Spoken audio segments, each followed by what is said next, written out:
En este video vamos a analizar brevemente por qué las ideas platónicas y neoplatónicas constituyen el sistema filosófico más común y más aceptado y con mayores influencias tanto en Occidente como en muchas culturas orientales.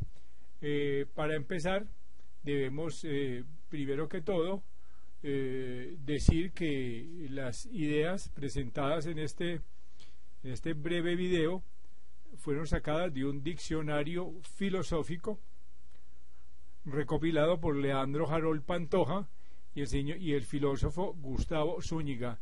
Las ideas platónicas son muy complejas para las personas que no son filósofos y han tenido una larga historia desde hace más de 2500 años. Así que vamos a tratar de resumir brevemente cuál ha sido esa trayectoria y cuáles son las principales ideas preconizadas por Platón. Dice así el mencionado diccionario filosófico: Platón vivió entre los años 428 y 347 a.C. Fue un filósofo griego nacido en Atenas, cuyo verdadero nombre era Aristócles, y recibió el sobrenombre de Platón debido al significado de este término, que en griego se interpretaba como el de espaldas anchas. Platón perteneció a una familia aristocrática en Atenas. Su padre, llamado Aristón, al parecer era descendiente de los primeros reyes de Atenas, y su madre, Perictione, descendía de Drópines, perteneciente a la familia de un legislador del siglo VI a.C. En su juventud, Platón tuvo aspiraciones políticas, sufrió grandes desilusiones con los gobernantes de Atenas. Sin embargo, en su época de preparación, visitó muchos países del Asia y se dice que estuvo en Egipto estudiando toda la filosofía esotérica egipcia. Cuando regresó, volvió a Atenas y fundó una academia. Esta institución a menudo fue considerada como la primera universidad europea, y dentro de su pensum incluía materias como la biología, la astronomía, las matemáticas, la filosofía, la teoría política, etc.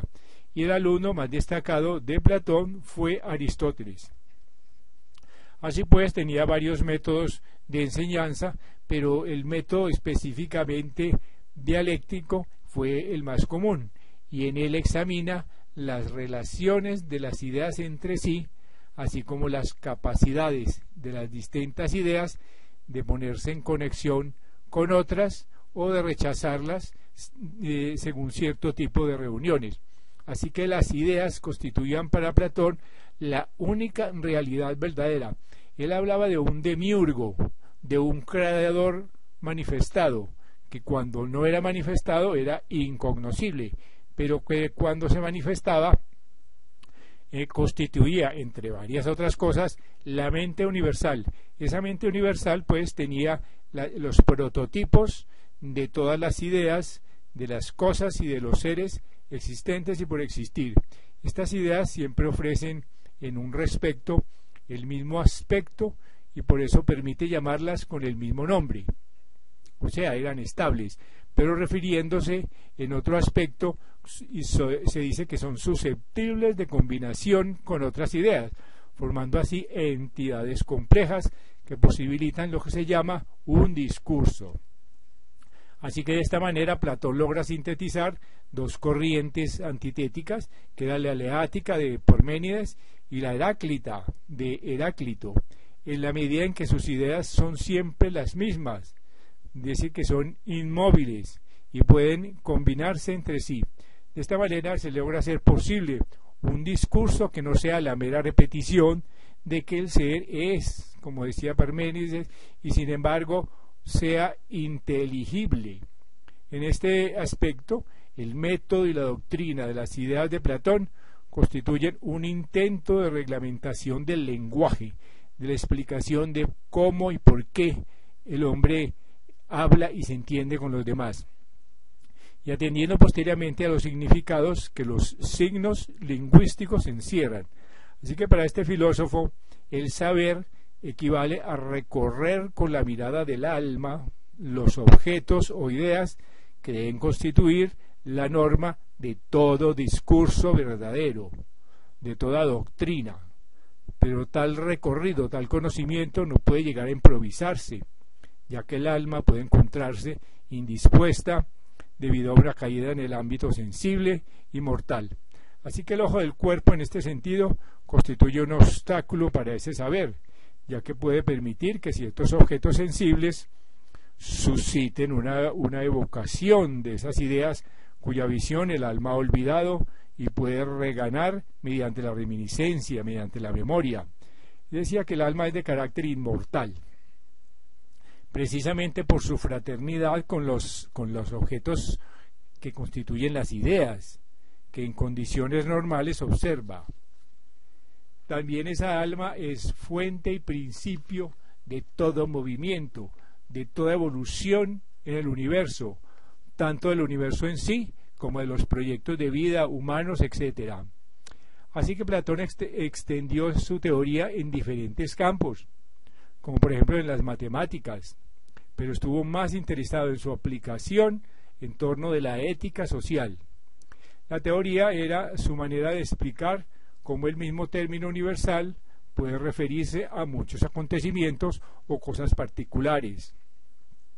Así que una idea prototipo se puede aplicar a muchos aspectos de la ciencia y de la cultura. Por ejemplo, el término justicia, que es un universal, que es un prototipo de idea eterna, puede aplicarse a muchas acciones concretas, porque esos actos tienen algo en común y se parecen y participan a la idea que todos tenemos universal de lo que es justicia. Una persona sería humana porque participa de o porque se parece a la idea de la humanidad. Así que si definimos la humanidad en términos de un ser animal racional, por lo tanto podemos decir el discurso de que una persona es humana porque es racional. Y algún acto en particular puede considerarse valeroso o cobarde porque participa de esa idea, de ese adjetivo. Así que un objeto es hermoso porque participa de la idea de la belleza. Por otra razón, cada cosa en el mundo del espacio y del tiempo es lo que es en virtud de su parecido con una determinada idea o prototipo universal. La capacidad para definir el término universal es la prueba que se ha conseguido para dominar la idea a la que ese universal hace referencia. Así pues, él planteó una base para entender lo que es la ciencia y lo que son las filosofías. Posteriormente, estas ideas fueron abandonadas, vino un periodo de oscurantismo y volvieron a revivirse, digámoslo así, en Alejandría, en el año 300 después de Cristo, y han revivido después casi que cíclicamente en muchas otras partes y de Occidente. Así que estas ideas aparecieron después con lo que se llamó el neoplatonismo. Pero ¿qué fue el neoplatonismo? El platonismo viene, como ya dijimos, de las ideas de Platón. Y este nombre es aplicado al conjunto de todas las ideas, ya sean filosóficas, políticas, literarias, religiosas, éticas, culturales en general, inspiradas en el pensamiento de Platón. Sin embargo, se puede distinguir entre el platonismo de los discípulos inmediatos de Platón y un platonismo cultural, que ejerce influjo muy amplio, pero muy difuso, sobre áreas históricas y porciones geográficas enormes, y también en campos del saber muy distintos. Así que las doctrinas de Platón fueron discutidas y elaboradas en torno a su academia por sus discípulos más asiduos e inclusive disidentes, como era Aristóteles.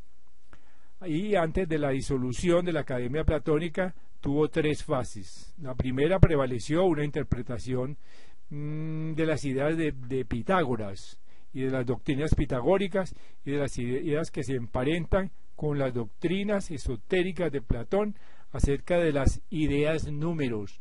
Él explicaba pues el universo, el proyecto humano, etcétera, en términos prácticamente matemáticos, así como las estudiaba Aristóteles.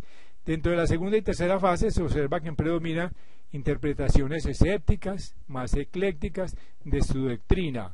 Así que el platonismo cultural se puede distinguir en la influencia de Platón en muchas tradiciones diferentes. Por ejemplo, la tradición neoplatónica, de la que estamos hablando, influyó y tuvo una gran influencia en la tradición latina y medieval, debido a la traducción de algunos diálogos como la del Timeo por Cicerón, Calcidio y Macrobio, y la doctrina platónica de la realidad de las ideas, que promovió controversias en las universidades.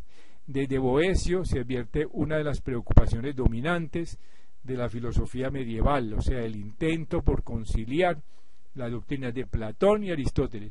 Algunas otras doctrinas platónicas que provocan controversias en la escolástica, con su tesis de que el alma y el cuerpo constituyen sustancias completas y separadas. Tenía también la idea del alma, del mundo, etc. Así que se advierte un esfuerzo por conciliar doctrinas platónicas con orientaciones y dogmas morales del cristianismo. También influyó en la tradición árabe, en la tradición judía y por último el platonismo renacentista, donde su centro principal fue la Academia Florentina, con el famoso filósofo Marsilio Ficino. Y por último se siente la influencia en la filosofía moderna, contemporánea, y como ya vamos a ver específicamente en la teosofía de Elena Blavatsky, que le dio ya no a las élites intelectuales de otras épocas, sino al público en general, todas las claves para decodificar los libros sagrados y entender por fin lo que es la filosofía. Pero sin embargo vamos a ver con un poco más de detalle lo que significó pues el neoplatonismo. Y como dice el mencionado diccionario filosófico, dice lo siguiente, que fue un movimiento filosófico religioso de la antigüedad tardía en los siglos III y IV, atribuido legendariamente en su origen a Amonio Sacas, pero fue fundado y en realidad el que dirigió este movimiento fue Plotino, y en él se fundan el platonismo, el pitagorismo y la doctrina de Filón de Alejandría, originándose así una nueva doctrina de carácter panlogista.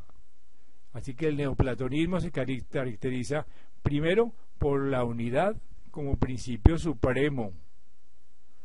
Lo único que tiene existencia real es la unidad, y todo lo que es diversidad es solo una ilusión. Segundo, la absoluta trascendencia, la incognoscibilidad del uno, del que emanan todas las cosas sin que el mismo se modifique o se agote.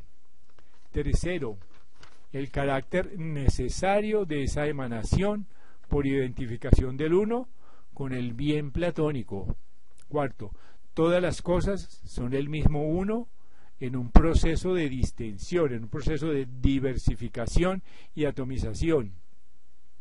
Y quinto, el retorno al uno a través del éxtasis, o sea, la unidad se divide y luego retorna a sí misma, se expande y se contrae. Así que la primera sustancia emanada del nous, que es la unidad, y la segunda el alma del mundo, las cuales junto con el uno forman las tres esencias primeras.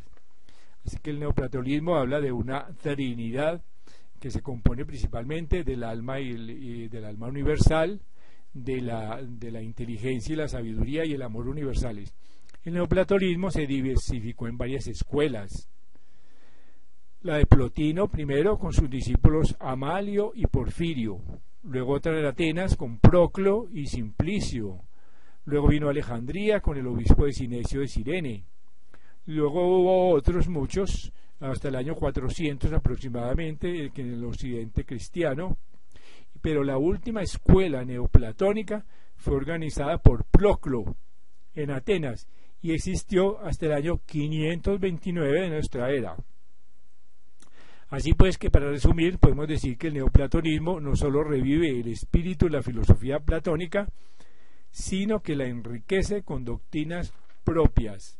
Después del año 500 de nuestra era, pues vino la caída de Roma,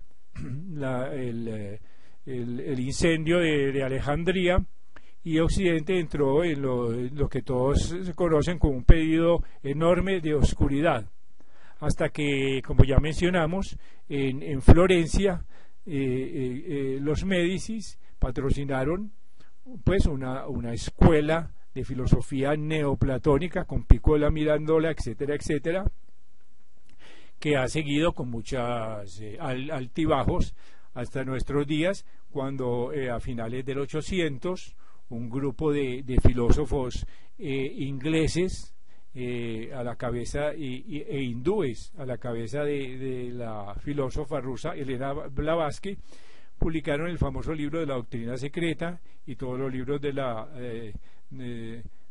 la sociedad teosófica, que le entregaron al público estas doctrinas que anteriormente eran conocidas solo por unas élites intelectuales y sacerdotales.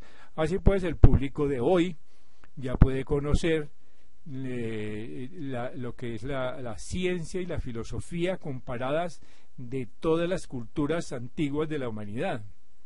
Y eso fue un avance enorme en materia de la filosofía, porque la teosofía da las claves para comprender todos los libros sagrados de todas las religiones, llámese cristianismo, llámese el Sagrado Corán, llámese la Cábala, llámese los libros egipcios, hindúes, etcétera.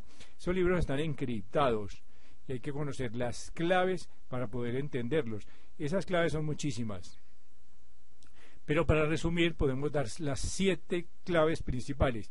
Primero, la clave teológica, que habla de las 7 cualidades de la divinidad.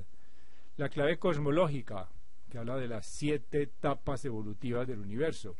La clave antropológica, por la cual es archifamosa la señora Elena Blavatsky en su libro Antropogénesis, y que explica las 7 etapas evolutivas del proyecto del universo. Está la clave astrológica, que son las influencias de los 7 principales planetas y del Sol en la humanidad. Está la clave fisiológica, está la clave geométrica, está la clave de la espiritualidad, que es la clave iniciática, las etapas evolutivas de la conciencia, etcétera, etcétera. Son muchísimas claves, pero ya están en poder del público, aunque eran perseguidas porque había muchísima censura y las doctrinas teosóficas circulaban para unas élites intelectuales.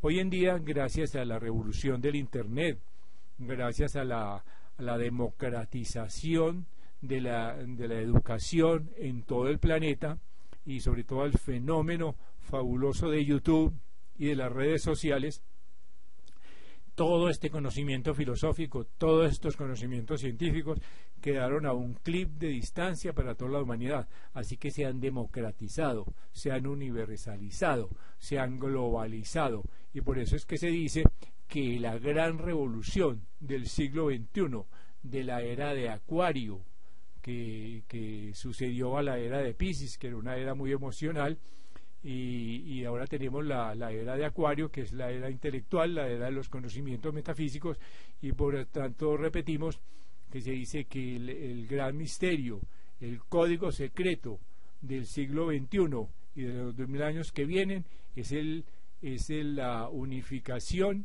de los credos religiosos en todo el mundo, basados principalmente en el neoplatonismo, que es una síntesis de toda la filosofía universal.